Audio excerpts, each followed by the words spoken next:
Hörmətli rejissor, xahiş edirəm bir dənə Osman bəyin səs yazısına qulaq asaq və izləyicilər, çox vacib məsələlər müzakirə edəcəyik. Hamımız bilməliyik ki, siyasətlə məşğul olanlar, jurnalistlər ki, xalqın hüququnu, onun marağını, onun mənfəətini qoruyanlar, müdafiə edənlər həbs olunanda başlarına nələr gəlir. Buyurun, hörmətli rejissor, zəhmət olmasa verin səsi. Nədir korrupsiya, rüşvət dağıdır? Nədir, məqsəd nədir ki, özlərinin, ailələrinin vəziyyətini, maddi vəziyyətini yaxşılaşdırmaq üçün tutaqları soymaq, qanunsuz tələblər irəli sürmək. Bu cür formadadır. Nə yığılır deyəndə konkret ölkədə bu qədər məhkumun ailəsindən cəza çəkmə məsələlərinə daxil olan pul məbləğləri siz bilmirsiniz ki, o nəyə görə girir. Adam var 500 manat, 300 manat məcbur formada pul xərcləyir, nəyə görə xərclənilməlidir? Aborotlar, pul aborotları ikinci ilə gedir. Var bunun çayçısı var, bunun digəri lazımsız bu kompüterdə, sadə bir manat kompüter bu. Gedirmə gedir, bir uşaq başarıladır, uşaq baxtasıdır, nədir? Və yemək alır, bu boyda periodatalar, furalarla periodata hesab olunur, illərlə hesablayanlar. Bu ailələri bu zülmə niyə salırlar? Nəyə görə salırlar? Quru meyvə verilməlidir, yox mövsümlü meyvə. Geyimlə təminat yox. Allahın corabını vermir. Diş pastası, diş şotkusu, sabun, paraşot, belə şeylərə qədər yoxdur. Xaladenik şəraiti yox, bərdə. Qırılır, deyilir, məhkum düzəltir. Kameraların təmir olunmasıdır, kameranı tutaq özü 50 mat, 100 mat aşır, 4 nəfər qalır, öz kamerasını təmir edir. Bərbad, ədyal verilmir. Tam müsaadəsi. 12-13 ilin setka kravatları, paduşkalarıdır. Nə deyirlər, döşəklərdir. Qırılır, dağılır, deyir, məhkum qırır. Bunun nədir, bunun şeyi yoxdur. Bunun bir istismar müddəti deyən bir şey var. Burada heç nəyin istismar müddəti yoxdur. Bir dənə insanların, məhkumların özünün cəza müddəti var ki, günə-gün oturtup bıraxırlar. İslah tədbiri sıfır vəziyyətində. İslah tədbiri yoxdur. Tədbir tədbirləndiyi yox. Həvəsləndirici nə tədbirlər. Bir dənə tədbir keçirilmir. Mən burada 9-cu ayda buradayım. Bir dənə düzgün dövlət əmniyyəti alsa tədbir olsun. Nə bilim, idman tədbir olsun. Şey deyirlər də, nə bilim, orada şeylə yazırlar. Sənəd üzərində hər şey əlamız oldu. Belə olur. Aliyyədən 13 saylı cəhənnəm adası yazır bəzi jurnalistlər çıxandan sonra. 13 saylı cəhənnəm adası buradan yaxşı görünə vəziyyətdir. Psixoloji olaraq yaxşı da, buranın binası müasirliyi, nə bilim, göy şərait digərlərində fərqli yaxşı. Psixoloji, maddi sıxıntılardan, şeylərdən, travmalardan gedir. Burada insan islah olunmur, insanı bütün məhkumları, ya da ikinci səvət cinayətə sürüb etməlidir. Çıxandan sonra dəri kimi cəmiyyətə uyğunlaşmayan insan modelində geri qaytarılır, təzəngara geri. Hansısa cinayət əməli törədəcək.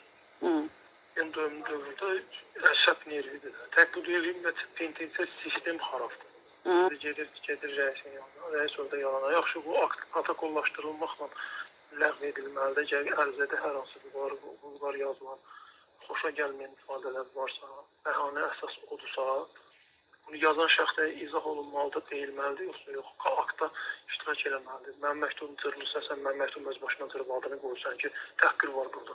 Nəyinə subut elədin orada təhqir var? Yaxşı olmaz. Belə bir məsələlər var. Məktubun gizlə göndərilmir. Özünün işindən əlaqədar da məktublar yazılır. Ümumiyyətlə məlumat verilmir. Poçt əlaqəsi, məhkumun poçt əlaqəsi olmalıdır. Yoxdur. Hüquq və vəzifələrin izahı var, hüquq və vəzifələrin tətbiqi var. Bunlar heç bir işləmir, yoxdur. Ümumiyyətlə, bu ölkə məsələn məhsədə psixolog yoxdur.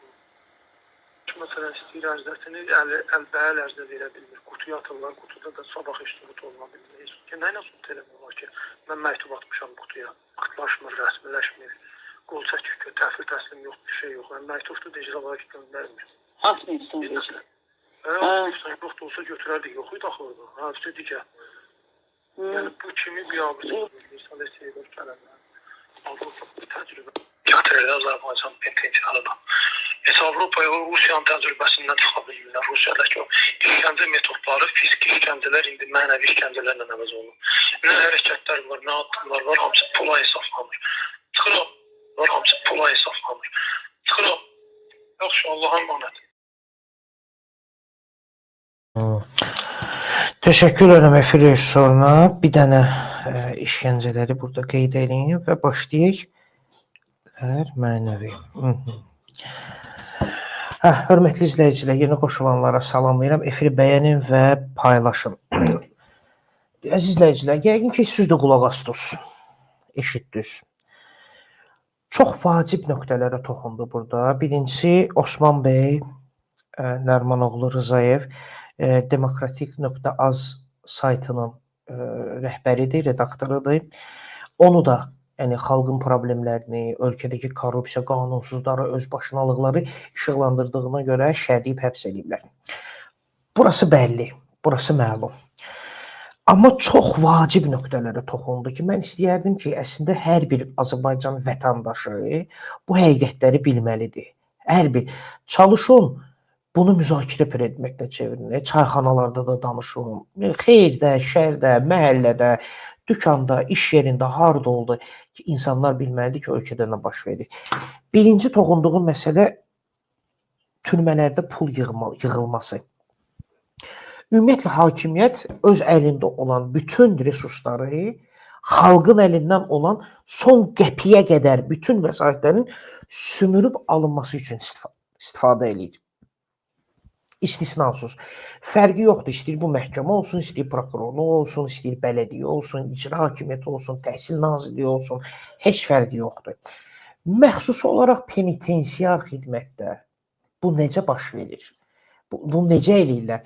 Ümumiyyətlə, istənilən cəza çəkmə. Məsəl üçün, mənim bu cəza çəkdiyim müəssisə 14 saylı cəza çəkmə müəssisəsi idi. Mənim orada olduğum müddətdə məhkum sayı, orada dustaq sayı 1050 nəfər civarında idi. Təsəvvür götürün, 1050 nəfərin yanına ayda ən azı bir dəfə kimsə gəlir dəyməyə, bilmirəm, bir sovqat götürür, bir çantada, nə bilim, yeyəcəkdən, içəcəkdən, siqaretdən və s. və laxır. Görüşə gələn ailə üzvlərinin hərəsindən ən azı 20 manat pul alırlar görüşə buraxmaq üçün. Və bu şərbətdan deyil. Xahiş edirəm, kimin təcrübəsi olubsa belə şeydə, zəhmət olmasa izləyicilərdən yazın. Məhkumla görüşə gedəndə nə qədər pul istəyirlər və siz şəxsən nə qədər pul istəyirlər sizdən. Bu bilirsiniz nə qədər pul eləyir? Təkcə budurmu? Xeyr. Orada yazılmamış qaydalar qoyulur. Birincisi, ölkənin içində poçt fəaliyyət göstərir də. Bunlar poçtu işlətmirlər. Yəni, həbsxana üçün, cəza çəkmə müəssisəsi üçün poçt xidmətini tərtəmiz saxlayıblar. Adını da qoyublar nə? Birincisi deyirlər ki, karantindir. Mən özüm 14 saylı cəza çəkmə müəssisəsində olanda poçt işləmirdi və həqiqətən də tutuqlar şikayət edirdilər ki, axı, misal üçün, valideynimiz yaşlıdır, niyə görə o qədər yol gəlməlidirlər? 14 saylı cəza çəkmə müəssisəsi də şeydədir, Qaradağ rayonunun Qızıldaş qəsəbəsində.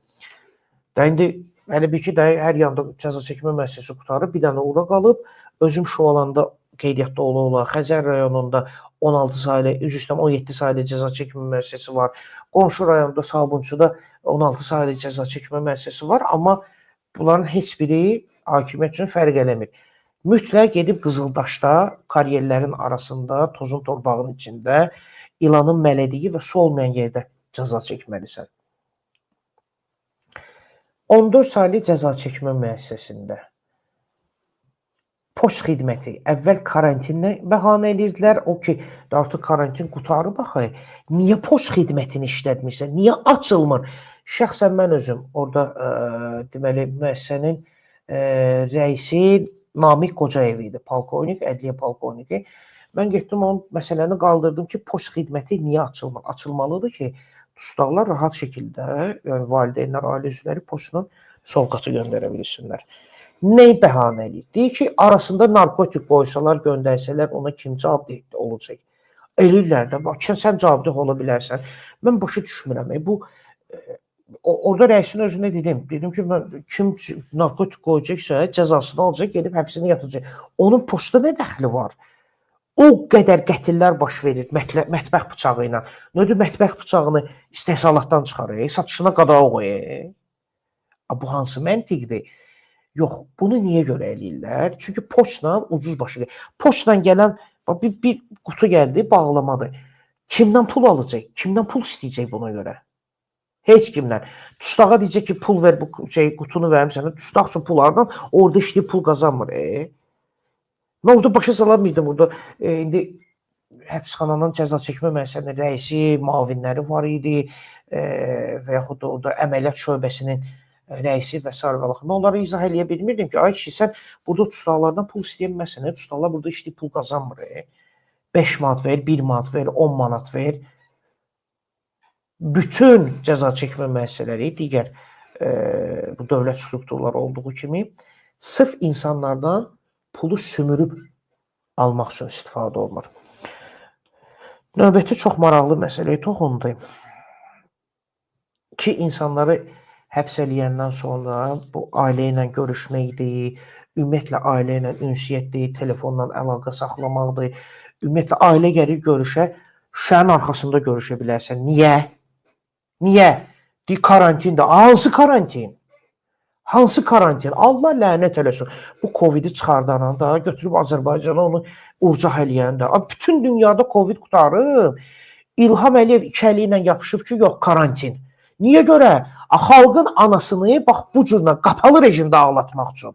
Heç kimin səsi heç yana çıxa bilməsin. Ürəkləri necə istəyir elənçini də, hansı pozada istəyir, o pozada ağlatmaq üçün. Nə karantin? Hansı karantin? İlham Əliyev. Böstürün xalqı sarıduz. Nə deyirsən? Karantin. Sərhəd niyə açılmır? Karantin. Post niyə görə işləmir? Karantin. Sən adamı həbs eləmirsən, ailə üzvü ilə niyə görə şüşənin arxasında görüşməlidir? Karantin. Olmadı, bu xalqı ələ sal. Heç bir özünə hörmət edən xalq bu beylə dözməzdi ya. Heç bir. Hətta bir dəfə süni intellekt bu sualı mənə verib. İzah eləmişəm ki, yox, sən bildiyin də gün nə təşkilatlanmaq, nə filan maarifləndirmək, nə ilə əlimizdə 2 dənə YouTube kanalı var və salam başqa heç bir resurs yoxdur. Qoy olsun digər kanalların nəzər. 20 dənə YouTube kanalı olsun. Sual verin mənə süni intellekt ki, bəs bu ağır şəraitə ya, bu xalq 10 illərlədir, niyə susub, nə deyə susur, necə susur? Növbəti, ailələr, yeri gəlmişəm. Siyasi məhbusları, bu Toplum TV-yə bir dəfə müsahibə verdim, yayımlamalı idilər, amma çox təəssüf ki, o müsahibə getməmişdən öncə Toplum TV-yə polis basqını oldu və oradakı jurnalistləri də həbs elədilər və redaksiyalarını möhürlədilər. Deməli, müsahibənin mövzusu nə idi? Zahid Oruc Milli Məclisdə danışarkən, çıxış eləyərkən belə bir fikir bildirmişdi ki, insanlar, vətəndaşlar cinayət eləyib həbs olunduqda dövlət onların ailələrini təmin eləyir. Toplum TV-dən də məndən müsahibə götürdülər ki, yəni ən azından siyasi məhbuslar üçün bu baş veribmi? Əlbəttə ki, xeyr, verməyib. Verməyib. İstənilən siyasi məhbusu ki, şəhidlilər, həbs edirlər. Onların ki, ailələri qalır, möhtac. Həqiqətən də ehtiyaclı durumda qalır. Dövlət onların heç birinə sahib çıxmır. Nəyə sahib çıxsın? Fakt tərtərdə insanların ailəsini, arvad uşağını götürüb gəlib təhdid ediblər ki, sənsə zorlayacaq onları, bura qol çəkinə ki, sən erməni işləmirsən, seksual xidmət göstərmirsən. İndi durub hakimiyyəti ifşa edən jurnalisti həbsə atandan sonra onun balalarına sahib çıxacaq. Heydərizm üçün övlad deyəndə ancaq barmaq sayı insanlar onlar üçün övlad sayılır. Leyla Əliyevadır, Arzu Əliyevadır, Heydərdir, bilmirəm, Leylanın uşaqlarıdır, Arzunun, bilmirəm, var uşaqları yoxdursa onlardır və s. və lax qutardı, getdi, bitdi bununla. 10 milyonluq xalqın o 2,6, 2,7 milyonluq ki, uşağı var, 2,7 milyon uşağın pulunu həmin o 5-6 nəfər uşaq yeyir. Və salam. Növbəti məsələ bu yemək türmədə olanda bu məişət qayğılarıdır və yemək məsələsidir. Həqiqətən də həbsxanalarda yeməyi çox dəhşətli formada verirlər, əzizləyicilər. Çox dəhşətli formada. Yəni, mən xatırlayıram, 14 saylı cəza çəkmə müəssisəsinə təzə getdiyim günlərdə oradakı yeməyi, yəni ancaq sup verirlər. Bilirsiniz də, birinci yemək olmalıdır, ikinci yemək olmalıdır. Yəni, bu onun vericiliyi ilə belə deyə, abid yatıb yuxuda görmür. Sadəcə və sadəcə yalnız sup verirdilər, bitdi. Supun da, siz eşidirsiniz, sup. Evdə anavızın pişirdiyi və yaxud həyat yoldaşınızın pişirdiyi supdan söhbət getmir. Hətta sən kişi xeylağı pişirdiyin supdan da söhbət getmir. Nədən söhbət gedir? Suya əlavə ediblər düyü, kartof. Qaynadırlar, ağappaq. Götürürlər qazanlarda qoyurlar. Sən onu çəkirsən öz boş qabığa. Üstünə bir qaşıq duz tökürsən ki, balaca bir dad əmələ gəlsin onda ki, sən onu yeyə biləsən. Yəni, o sup ki, onun nə yağdan xəbəri var. O supu sən soruşsan ki, yer üzündə ümumiyyətlə yağ adlı nəsə var, o rica bilmirəm, görməmişəm. Nə yağdan xəbəri var, nə tomatdan xəbəri var, nə göyərtidən xəbəri var, nə ətdən xəbəri var. Ancaq bildiyi gün düyüdür və yaxud da düyü olmayanda. Ay kişi, mən getdim cəza çəkmə müəssisəsində öyrəndim ki, səndimə qreçka supu da olur. Arpa supu olur. Ayıbdır, siz insanlara bunu da verirsiniz. Qreçka supu nədir? Ayıbdır. Və orada mən xatırlayıram, digər jurnalistlər də, bloger var idi. Əfqan Xan Əliyev, yeri gəlmiş, o yenə də şərlənərək həbs olunub və hal-hazırda da Kürdəxanadadır. O ilə bir yerdə birləşdik və hər gün gedirdik. Sırf yeməkxanada yemək yeyirdik. Cəza çəkmə müəssisəsinin ki, məcbur eləyək cəza çəkmə müəssisəsinin rəhbərliyini ki, oradakı supun keyfiyyətini qaldırsınlar, yeməyin keyfiyyətini qaldırsınlar. Bəli, mərhələli şəkildə əvvəl yağ qatdılar onlara, mecbur eləyirdik, deyinirdim, çağırırdım, get rəisi çağır, gəlsin, otursun, mənə bir tikə yesin bu supdan, görüm yeyə bilir. Anı rəis mavini, kapitan, mayor, gəl otur, mənə bir tikə ye. Görüm yeyə bilirsən sən bunu, bunu da mənə verirsən. Əvvəl yağını qatdılar, sonra tomatını qatdılar, ətini qatdılar, bəli. Ağlı başlı tustaqlar sevinirdilər ki, sən gələndən bu yeməkxanada yeyəndən yeməyin keyfiyyəti qalxıb.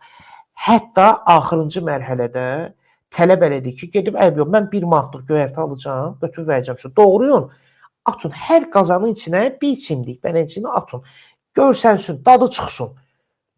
Onu da elədilər. Dedilər ki, almayın, lazımda gözümüz eləyərik.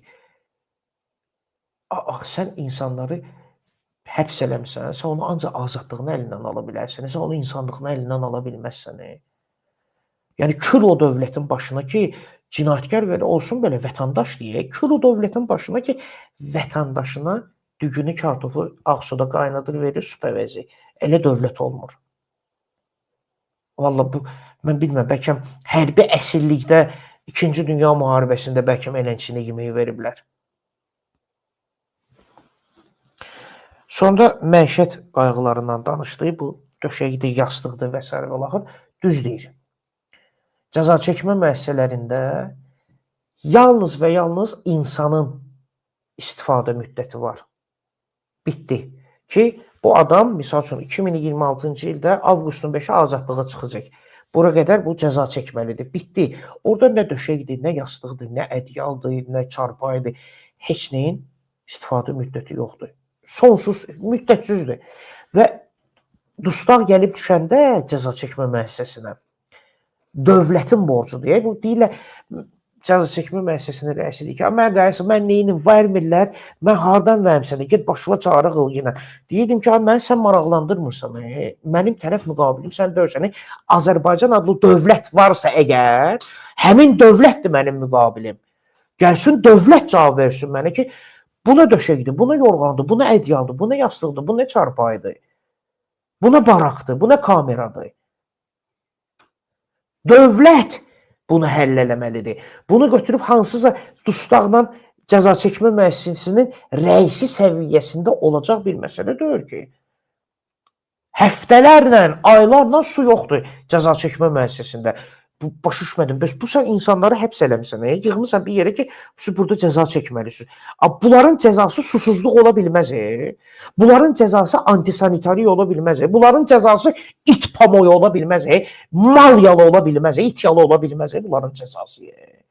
Amma İlham Əliyevin və ailəsinin cəzası olacaq o. İt yalı yiyəcəklər onlar. Necə ki, bu xalqı məcbur ediblər, illərləndir.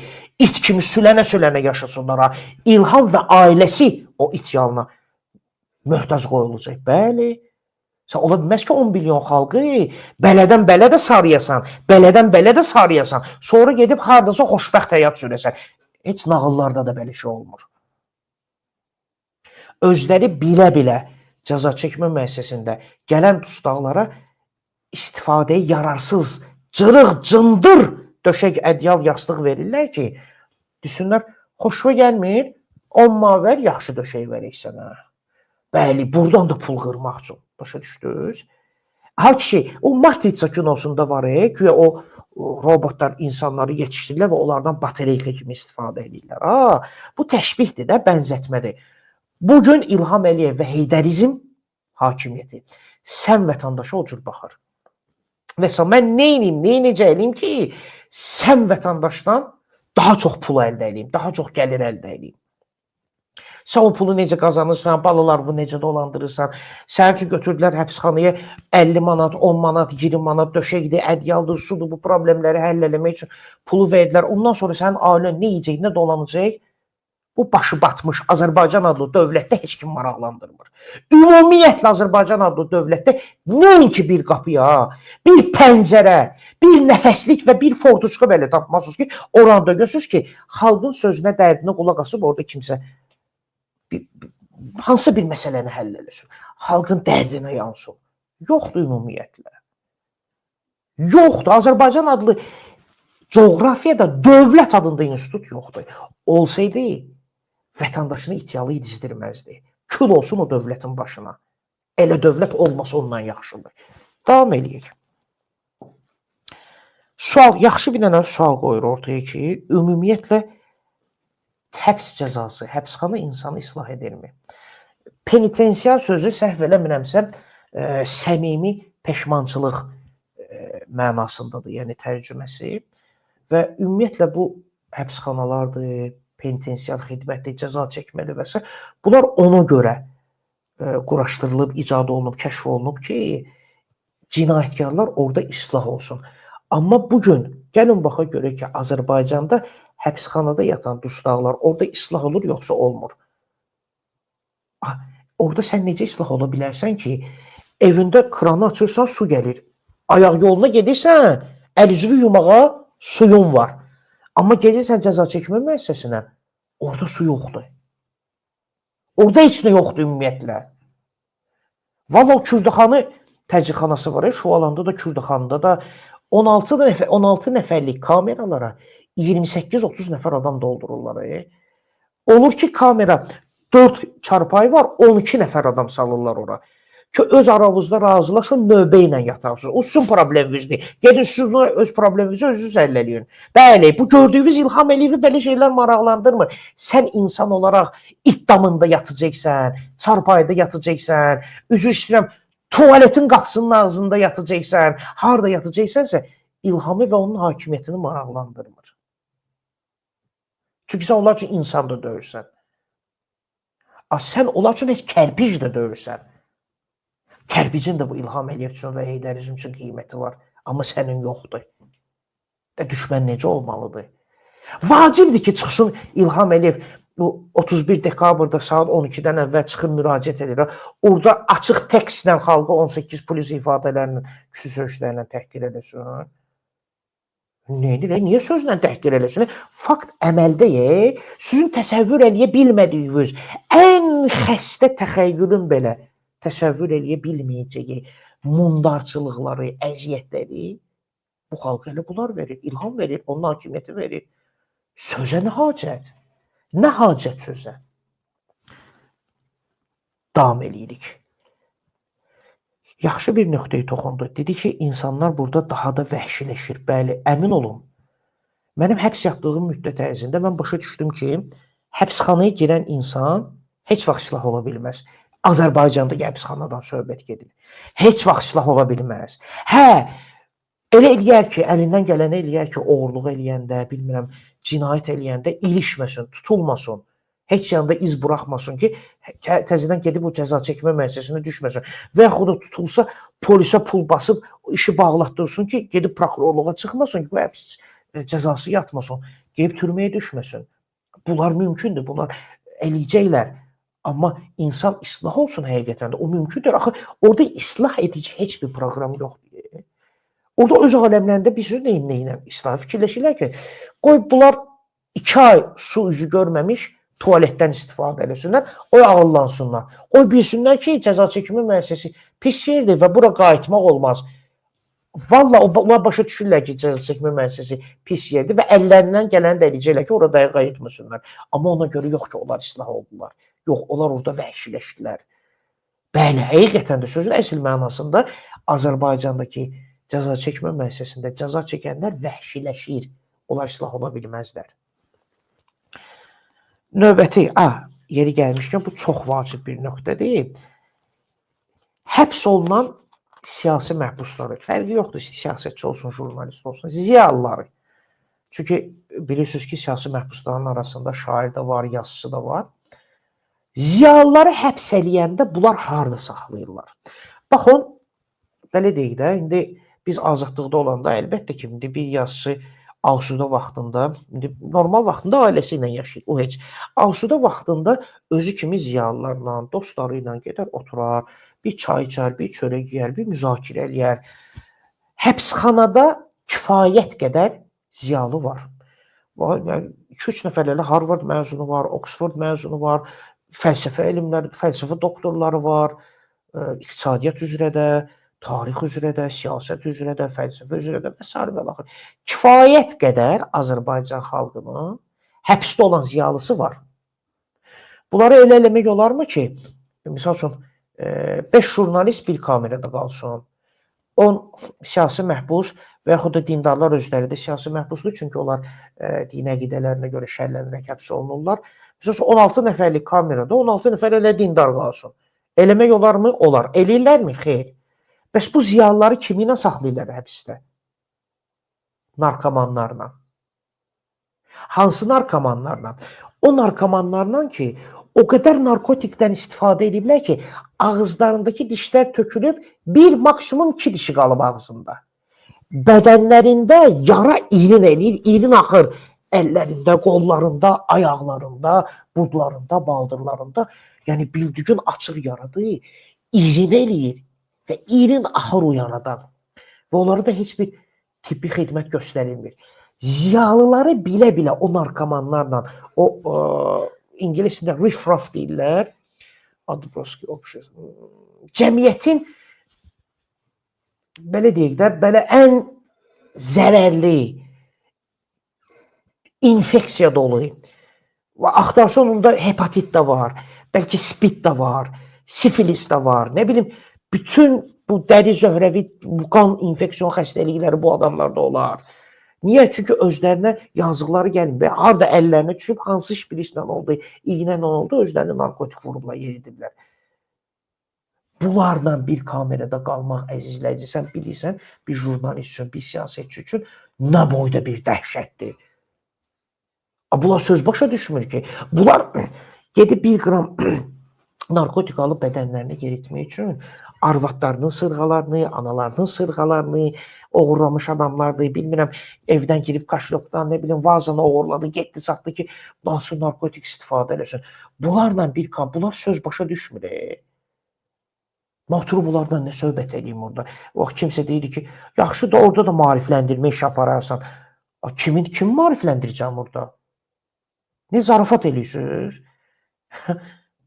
Kimi bir doza mala görə, narkotika görə anasını və yaxud da həyat yoldaşının əşyalarını oğurlayıb satan adamı maarifləndirəcəm. Mən bütün günü ancaq qorxduğum və çalışdığım o idi ki, stəkanlarımız, çay içdiyimiz stəkanlar qarışmasın ki, onun qanında, onun bədənində olan xəstəliklər mənə keçməsin. Başqa eləməm, bir otaqda yaşayırıq. Otaqda nə deyik? 2-3 olan bir kamerada. 6 nəfər adam qalır. 4 nəfərlik kamerada. Hələ o lüks şərait idi. Orada 4 nəfərlik kameralar vardı ki, 8 nəfər adam yaşayırdı orada. 12 nəfər adam yaşayırdı orada. Qəribə gələ bilər. 6, 7, 8 kvadratlıq yerdə 10 nəfər, 12 nəfər necə yaşayacaq? Başqa çarələri yoxdur ki. Başqa çarələri yoxdur. Yığıblar, basıblar onlar bir də kamera, qapısına da qıfıl vurublar və s. Necə istəyirsiniz yaşayın? O divarların arasında sizin qarşılaşdığınız hansı problem olacaqsa sizin öz probleminizdir. Bunun Azərbaycan dövlətinizə də aidiyyatı yoxdur. Növbəti məsələni, bu ziyalıları məsələsini bir də şey eləyim, əzizləyicilər. Bunu niyə görə eləyirlər? Bunu bilərəkdən eləyirlər. Cəza çəkmə müəssisəsinə də göndərəndə, çünki bilirik də təcridxanada apellyasiya məhkəməsi olur, sonra göndərilir cəza çəkmə müəssisəsinə. Cəza çəkmə müəssisəsində də siyasi məhbusları elə baraklara salırlar ki, elə kameralara salırlar ki, orada ağıldan kəm adamlar çoxluq təşkil eləsin. Bəli, sənin üçün problem yaratmağa, mənim üçün problem yaratmağa. Narkomanlar çox olsun. Bədənindən iri, üfunət iyvənən məhkumlar çox olsun orada. Orada da əziyyət çək. Niyə? Ki, xalqından iyrənəsən ki, mən bu xalqa görə eləm. Bunu da irin, yaran, narkoman, ağzında dişi yox, özünü adam hesab eləyir. Danışanda elə danışır ki, türmədə 7 kişi varsa bir dənə budur. Bilərəkdən eləyirlər ki, sən öz xalqından iyrənəsən, öz xalqına nifrət eləyərsən. Üzr istəyirəm.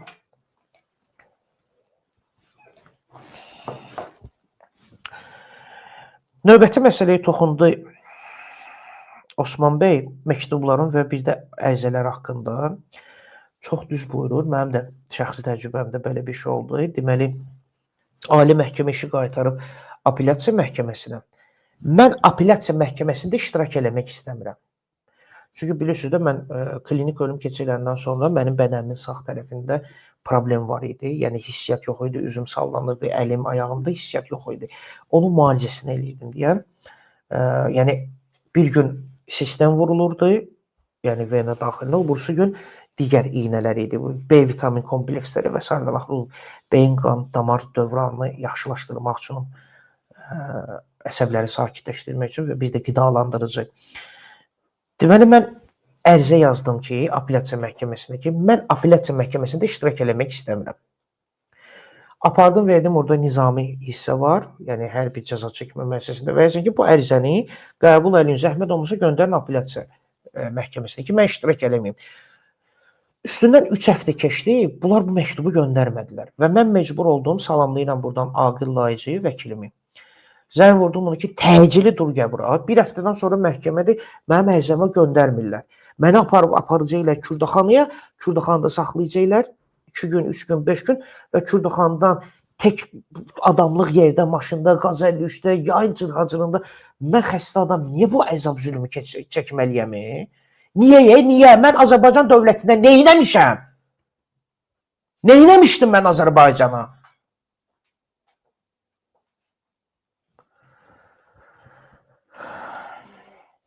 İmtina edirəm. Aqil Layıcı gəldi, ərizəni verdim və xahiş elədim ki, qaynatamla gəlmişdi ki, otur maşına, qaynatama da tapşırdım ki, yolda düşürmə, apar Aqili, versin əlbəl apellyasiya məhkəməsində, xəticəm olum ki, mənim yerimdən tərpənməyəcəklər, mən müalicəmi davam edə biləcəm.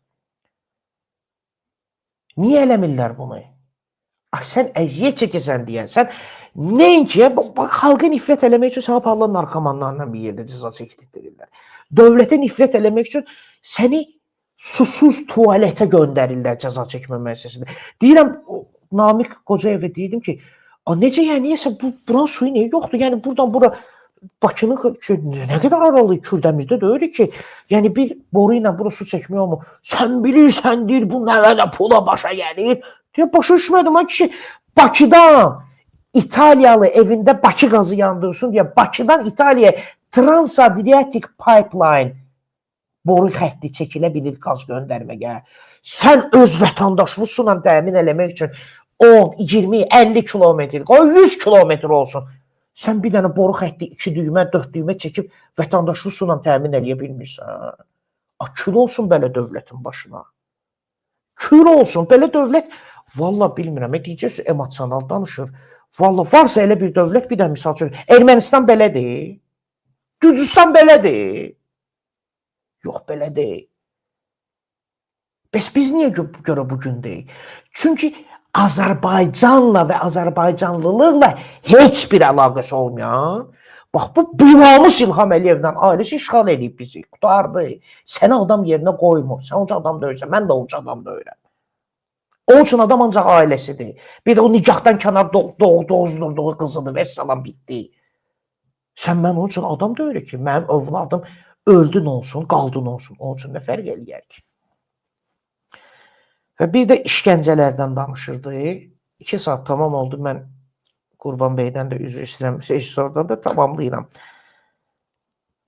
Biz bu TTR işini araşdıranda, ictimailəşdirəndə Azərbaycan xalqının qulağı öyrəşdi ki, işgəncə deyiləndə dırnaq çıxarılmalıdır, diş çıxarılmalıdır, tok verilməlidir və s. və axır.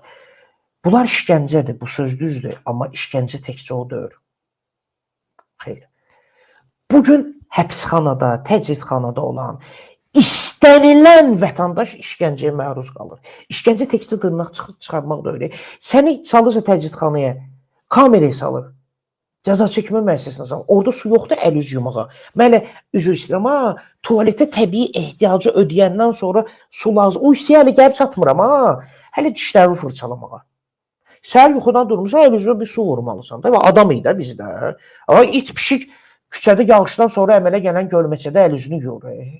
Vallahi bu təbiət itə pişiyə İlham Əliyevin sənə insan kimi verdiyi, heyvan kimi verdiyi dəyərdən daha çox təbiət küçədəki itə pişiyə dəyər verir.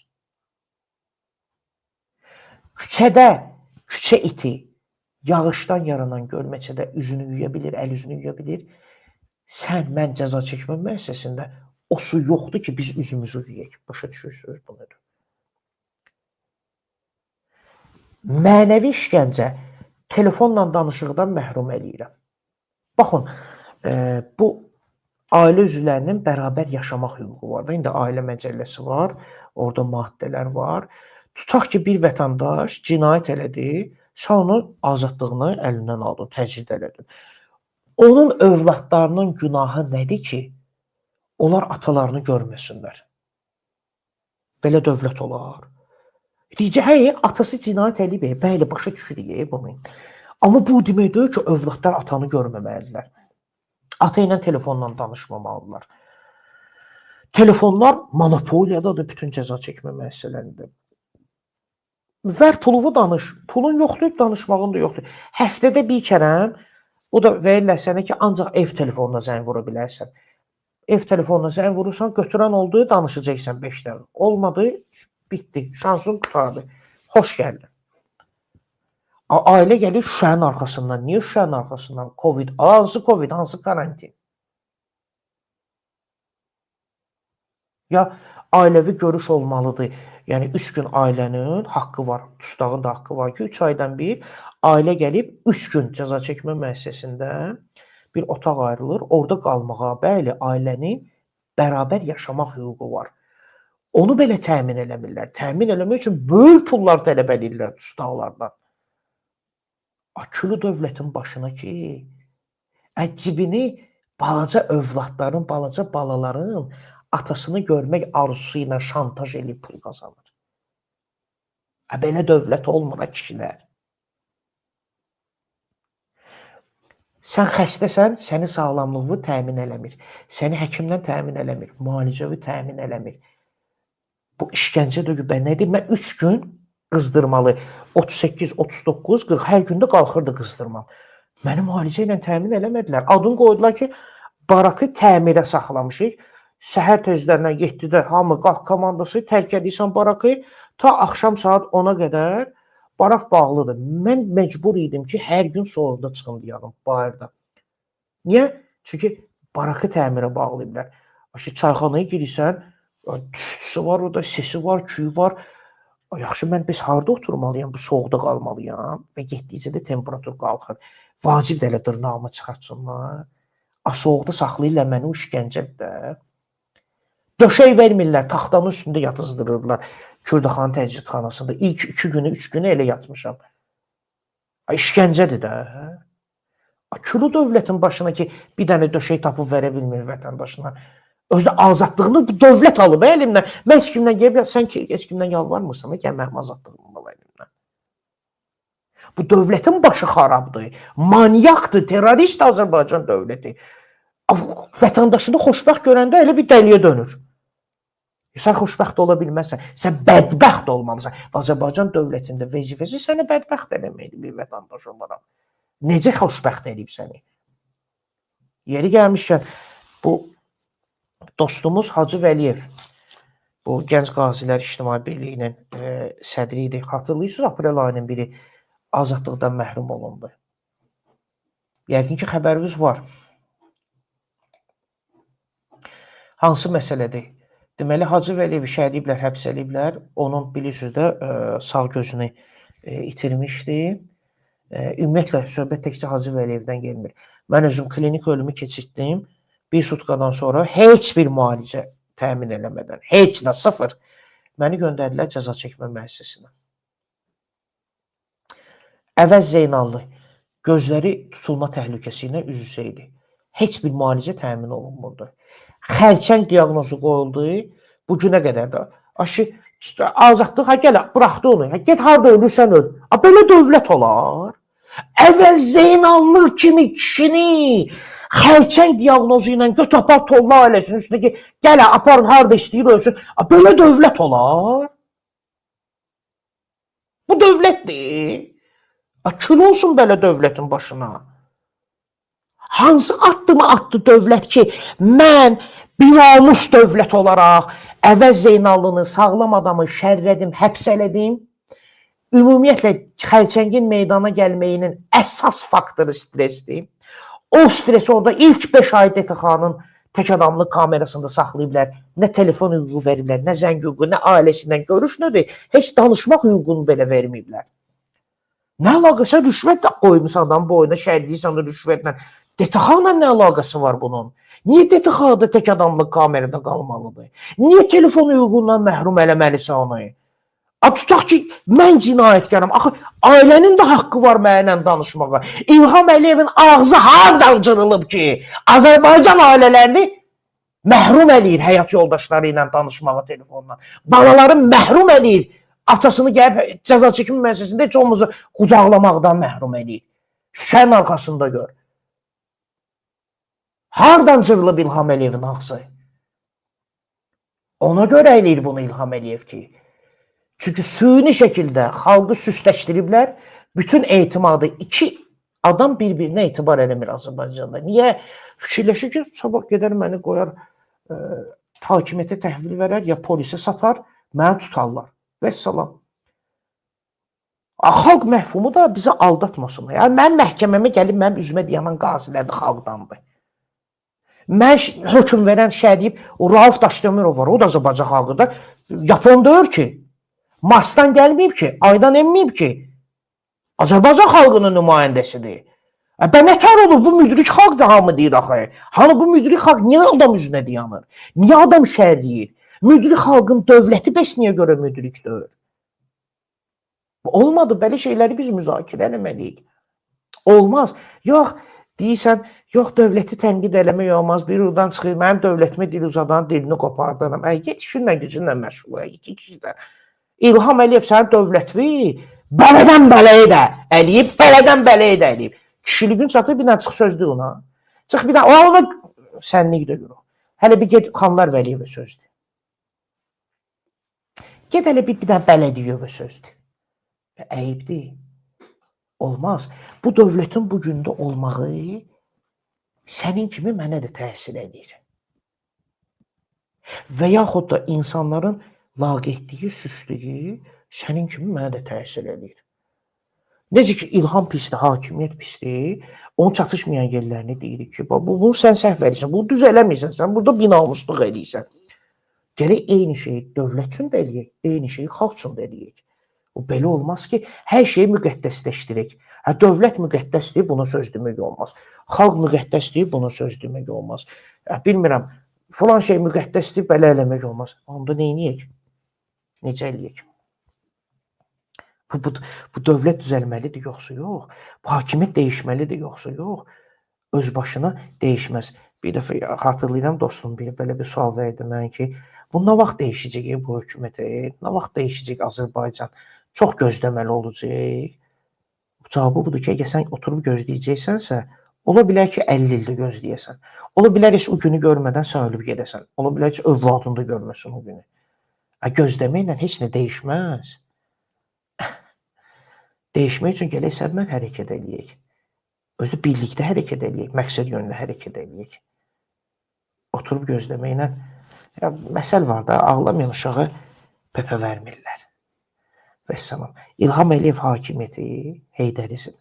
Sənə çöp də vermək istəmir. Vəssalam.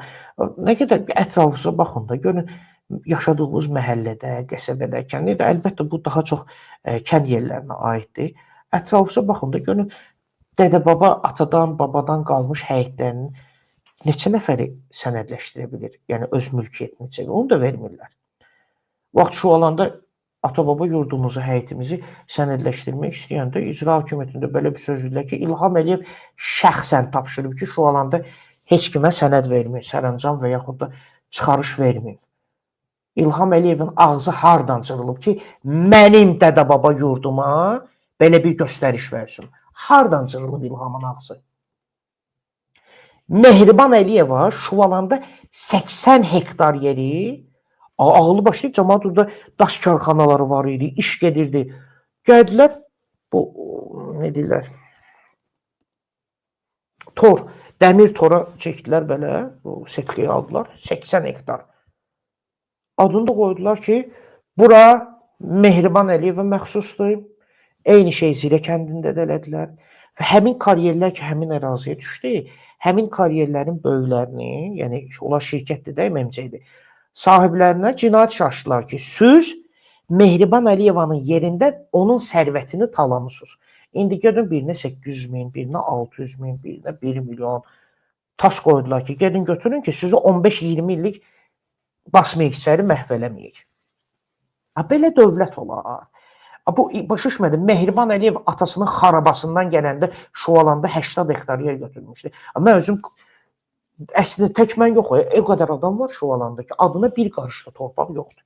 Mehriban gəldi hardansa 80 hektar yeri aldı bu setkiyə ki, bura mənimdir. Bəs salam istədi Zirədə də 120 hektar ya nə qədər yer aldı setkiyə və dedi ki, bura mənimdir. Bitdi. O Hindistanda bilirsiniz də o dini sistemdə kastalar var. Orada bir sinif var, Brahmanlar. Onlar gözləri ilə neyi gördülərsə, bunlara məxsusdur. Bunlar da eynidirlər. Gözləri ilə neyi görürlərsə deyir mənimdir. Və sonra bitdi. Bunların iradəsinin üstünə iradə yoxdur. Bəs əslində necə olmalıdır? Əslində necə olmalıdır?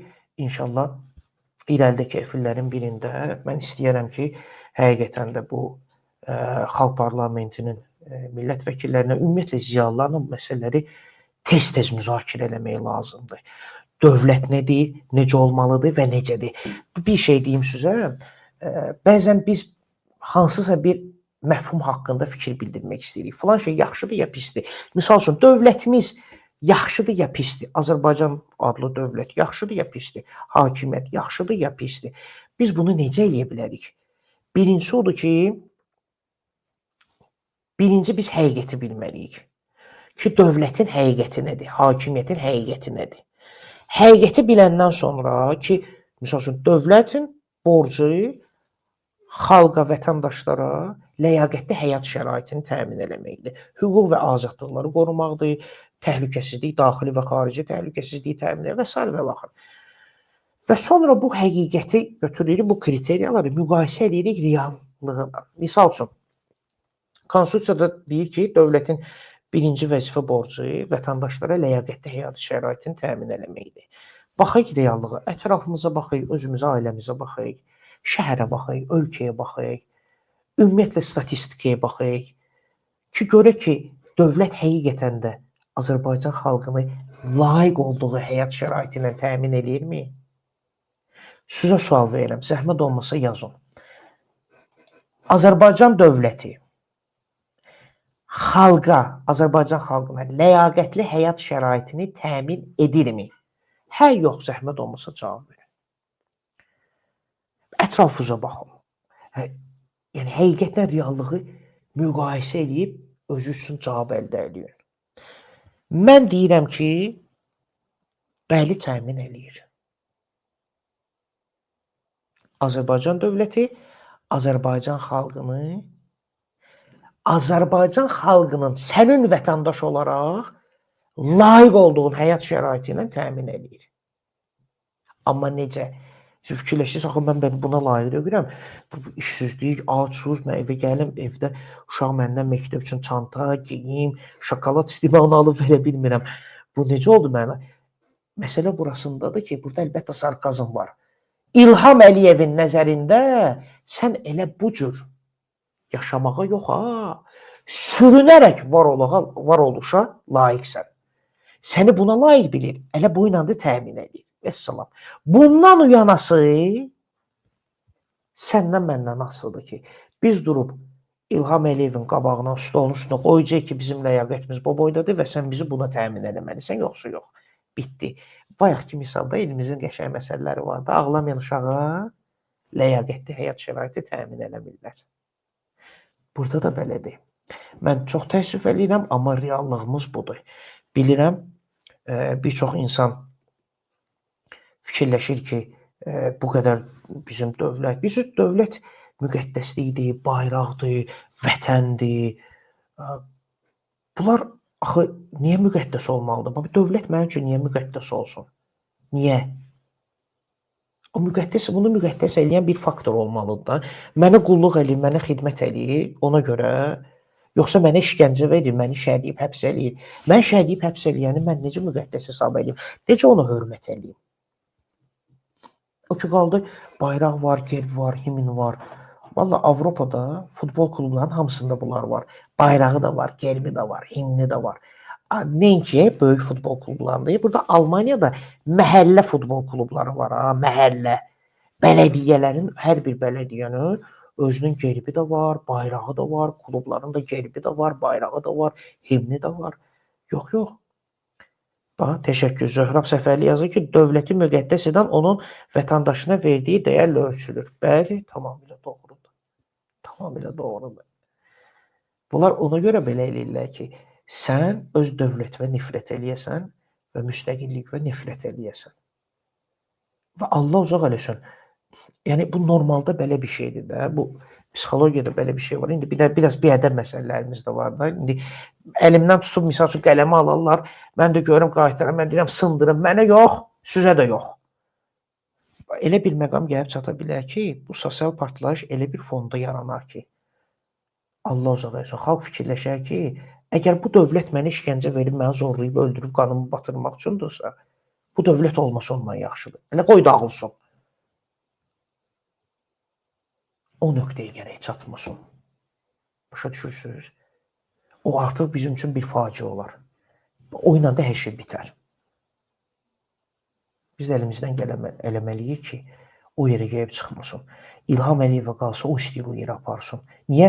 Çünki özündən sonra bir dövlət adında bir struktur, bir institut qalmasın ki, bunların cinayətlərini araşdıran olmasın. Bunların izinə düşüb, gedib hansı cəhənnəmdə gizlədəcəklərsə, orada gedib heç kim tapmasın, axtarmasınlar onları. Ona görə Səddam da sonuna qədər dirəşdi, Qəddafi də dirəşdi, Bəşər Əsəd də dirəşirdi. İzah eləyə bilirəm. Ona görə biz çalışmalıyıq ki, bunlar gedəndən sonra dövlət olsun, əksinə güclü və qüdrətli bir dövlət olsun ki, bunlar hara qaçırlar, qaçsınlar. Onları gəlib tapıb haqqı ilə cəzalandırmaq mümkün olsun. Təşəkkür edirəm, hörmətli izləyicilər. Bugün biraz adətdən kənara çıxdıq. Biraz uzun oldu efir. Vaxtınızı aldım. Qiymətli vaxtınızı həsr elədiniz, sərf elədiniz. Buna görə hər birinizə minnətdaram. Amma bir xahişim, efiri tərk etməmişdən öncə efiri bəyənin və paylaşın. Bəyənin və paylaşın ki, biz çoxalayıq bir yerdə fikirləşək. Bəlkə bir yerdə fikirləşib bir çıxış yolu tapdıq. Ağıl-ağıldan üstündür. Təşəkkür edirəm. Gecəniz xeyirli olsun. İnşallah qismət olar, gələcəkdə yenə də görüşərik. Sağ olun, var olun.